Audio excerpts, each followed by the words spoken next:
Hi നമസ്കാരം, ഫിറോസാണ്.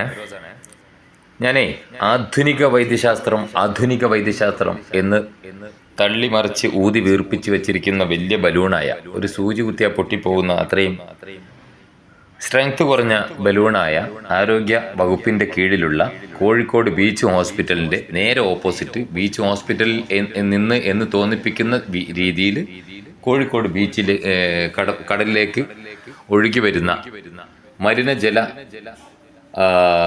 എന്താ പറയുക ഒഴുക്കാണിത് കേട്ടോ.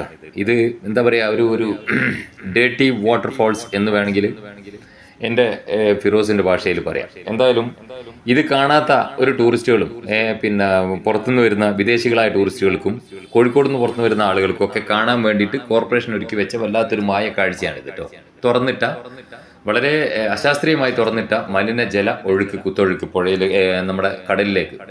അപ്പം കോഴിക്കോട് ബീച്ചിൽ കിടക്കുന്ന രോഗികളായ ആളുകൾക്കൊക്കെ ഇത് വല്ലാതെ ഗുണം ചെയ്യും. അതിപ്പോൾ നമ്മുടെ ആധുനിക വൈദ്യശാസ്ത്രത്തിൻ്റെ കെയർ ഓഫിൽ കോഴിക്കോട് കോർപ്പറേഷൻ്റെ ഒരു പുതിയ അപ്ഡേഷൻ ആണോ എന്നറിയില്ല. എന്തായാലും ഇത് കണ്ട ആളുകൾ, കാണാത്ത ആളുകൾ കുറവായിരിക്കും. കണ്ട ആളുകൾ എന്തായാലും നിങ്ങളുടെ അഭിപ്രായം എന്താണെന്നുള്ളത് ഒന്ന് കമൻറ്റ് ചെയ്യണേ. എനിക്കിതൊന്നും മനസ്സിലാവുന്നില്ല. എന്താ പറയുക, നമ്മുടെ വീടിൻ്റെ പിന്നാമ്പുറത്ത് വന്നിട്ട് മലിനജലം ഉണ്ടോ, ചിരട്ടയിലെ വെള്ളം മലർത്തിയിട്ടിട്ടാണോ കമിഴ്ത്തിയിട്ടിട്ടാണോ എന്ന് ചോദിക്കുന്ന ആരോഗ്യ വകുപ്പിനെ ഇതിനൊന്നും ഒരു ഉത്തരവാദിത്വം ഇല്ല എന്നുള്ളത് അറിയാനുള്ള ഒരു ആശങ്ക ഒരു പൊതുജനം, ഒരു പബ്ലിക്, ഒരു ലോക്കൽ സിവിലിയൻ എന്നുള്ള നിലയ്ക്ക് എനിക്കുണ്ട്. അതുകൊണ്ട് നിങ്ങളുടെ അഭിപ്രായം എന്താണെന്നുള്ളതൊന്ന് കമൻറ്റ് ചെയ്യണേ. ഓക്കെ, ശരി. Have A nice day.